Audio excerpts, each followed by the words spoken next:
My eyes locked onto the screen. 3:07 a.m., high-intensity activity detected. My pulse pounded in my ears. She was next to me. Or was she? My hands trembled as I turned to her sleeping form. Innocent. Peaceful. A lie. My stomach twisted. I swallowed hard, then whispered, "What the hell were you doing at 3 a.m.? But maybe I should start from the beginning. I won't lie, if you'd asked me 6 months ago, I would have told you my marriage was solid. Not perfect, but strong. Allison and I had been together for 7 years, married for 5. We had our routines, our inside jokes, our lazy Sunday mornings in bed where she'd steal the blankets and pretend she didn't. I thought I knew her. But looking back now, I see the cracks. Little things that didn't seem like much at the time. They started small, so small they were easy to ignore. At first, it was just distance. A certain detachment. She stopped greeting me at the door after work, stopped texting me just to say she missed me. We used to have these late-night talks, lying in bed, laughing about stupid things, planning trips we never took. Then one night, I reached for her, and she turned away. Said she was tired? No big deal, right? It happens. But then it kept happening. She started spending more time on her phone, angling the screen away from me. Her notifications were silenced. If I asked who she was texting, she'd shrug. Just work stuff. Then came the gym obsession. She'd always been into fitness, but it was casual. A couple of yoga classes a week, the occasional run.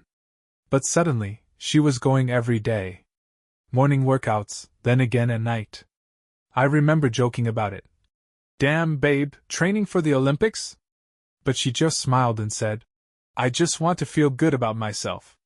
That part stung. Because what did that mean? That she hadn't felt good before? And then there were the nights out. Allison wasn't a party girl. We had our fun in our early 20s, but we'd settled into a quieter life. Netflix, takeout, nights in. So when she suddenly started going out with the girls, every other weekend, it felt off. I asked once, "Since when do you and Laura go clubbing?" She laughed. "I don't know, we just felt like it. It's fun to dance again." I wanted to believe her. I really did. But one night, she came home late. Way later than usual. She smelled like vodka and perfume that wasn't hers. Her lipstick was smudged. I kissed her cheek, and she flinched. That was the first time I felt the fear. I should have said something then. Pressed her. But I didn't. Because that would have meant admitting I had a reason to. Instead, I convinced myself I was being paranoid. That I was imagining things. Then came the sex problem. We used to have a good sex life, consistent, passionate. But then she started making excuses. Stress. Headaches. Too tired. Fine. I could deal with that. But what I couldn't ignore was how she changed when we did have sex. It was different. Detached.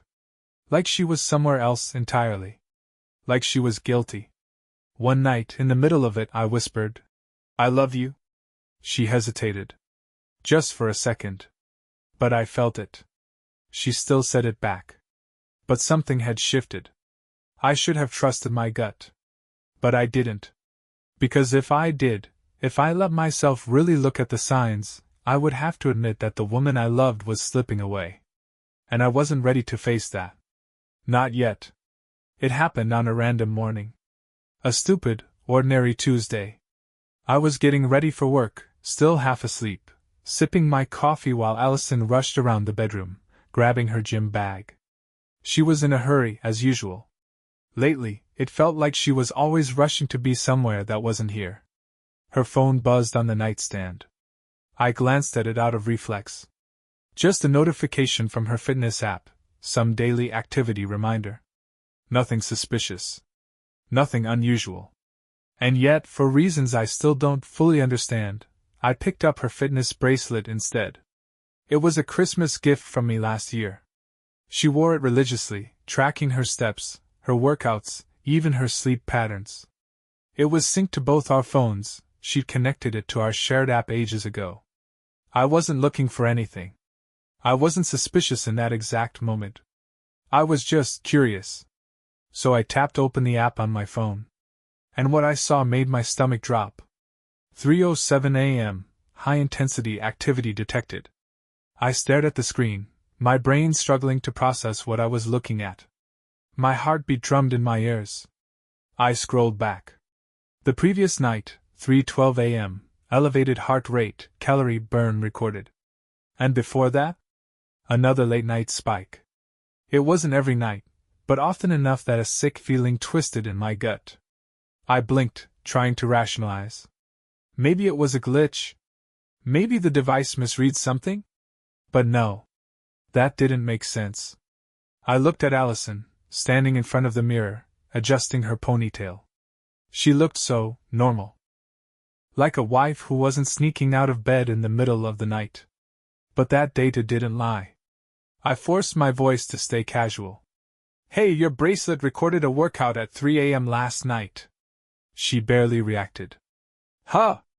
I turned the screen toward her. See? Says you were active. She frowned, stepping closer. Oh, that's weird. Must be a glitch. A glitch? Yeah, it happens. Sometimes it picks up movement when I'm just rolling over or something. My grip on the phone tightened. Rolling over burns 500 calories? For the first time, I saw it, the flicker of panic in her eyes. It was gone in an instant, replaced by an easy, dismissive smile. Oh. I think I got up for water or something. Maybe I walked around half asleep? A lie. I knew it. She knew it. And yet I just nodded. Yeah. Maybe. I let it go. At least, that's what I made her think. But from that moment, something inside me shifted. I started paying closer attention. That night, after she fell asleep, I checked again. More activity spikes, more unexplained late-night workouts. I scrolled through her entire history. Some nights showed nothing. Others? High heart rate, intense movement, calorie burns that didn't make sense. And then I noticed another pattern.